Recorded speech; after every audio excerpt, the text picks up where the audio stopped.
This one is the MRI of wrist joint. Hello everyone, I hope you are all doing well. I'm Mr. Muqtadir Rahman. In today, now I discuss with you how to set up the plan MRI of wrist joint. First of all, you can see here both are localizer image, and now I set up the planning, coronal planning. So coronal plan will be on the sagittal and transverse images.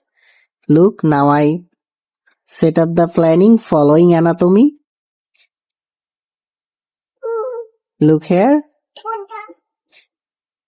And now change the distance factor.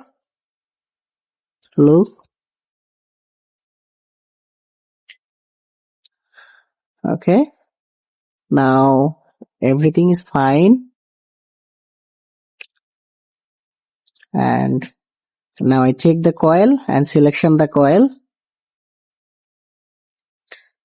And finally apply. Now the next sagittal planning. So sagittal plan will be on the transverse and coronal images. Look here.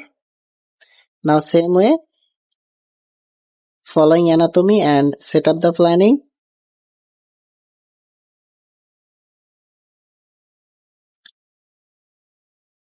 Okay.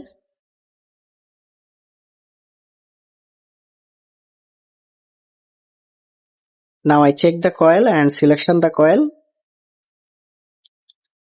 And finally apply. And showing here the image, how beautiful image. This one is the MRI of wrist joint. Thank you everyone.